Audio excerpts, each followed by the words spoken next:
নমস্কার বন্ধুরা, কেমন আছো তোমরা? সুদেবী কিচেনে তোমাদের সবার স্বাগত। আজ আমি বানাবো ডাল। গরম পড়েছে, একটু ডাল ঝাল হলে নিরামিষ হলে ভালো হয়।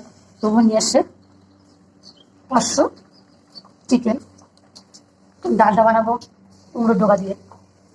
একটু তেল পটল। ভাবছো যে এই দিদি প্রত্যেক দিন একই জিনিস বানায়, এটাই আনে কি করবো। কুমড়োর ডোকাটা একটু বেশি খাওয়া হচ্ছে, নিজে গাছ লাগিয়েছি, সেই জন্য খাওয়াটা একটু বেশি হয় কুমড়োর ডোকাটা।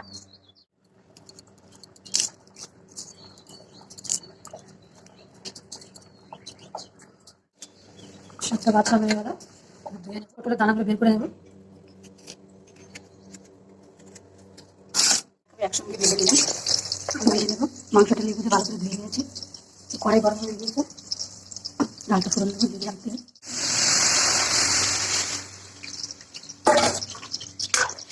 চিকেনটা আমি আগে একটু লাল লাল করে ভেজে নেবো।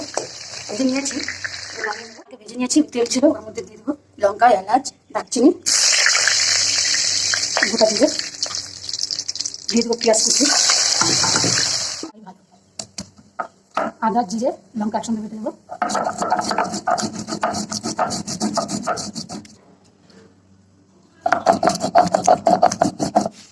লবণ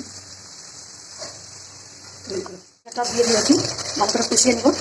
তিল পটল বানাবো, পটলের দানা, পেঁয়াজ, রসুন, আদা, লঙ্কা আমি পাতায় বেটে নিই। আজকে আমি ভেজে তারপরে বাড়বো, নামিয়ে নিয়ে ধুতে নেবো। চিকেনটা দিয়ে দিয়েছি, ভালো করে কষিয়ে নেবো। বেটে নিলাম, এবার ভরে নেবো পটলের মধ্যে দিয়ে দেবো। সুন্দর করে কষিয়ে নিয়েছি।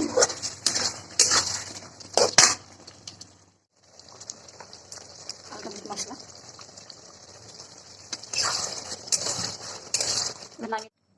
বন্ধুরা চিকেনটা আমি আজকে একটু গ্রেভি গ্রেভি রেখেছি। ডাল, তেল পটল, 4টায় তেল পটল করেছি, পটল ভাজি, এদিকে আছে ভাত। তো আজকের রেসিপিগুলো তোমাদের কেমন লাগলো? যদি ভালো লেগে থাকে একটা কমেন্ট, শেয়ার, লাইক করে দিও। ভিডিওটা এখানে শেষ করছি। তোমরা ভালো থেকো, সুস্থ থেকো। দেখা হবে পরের একটা ভিডিওতে।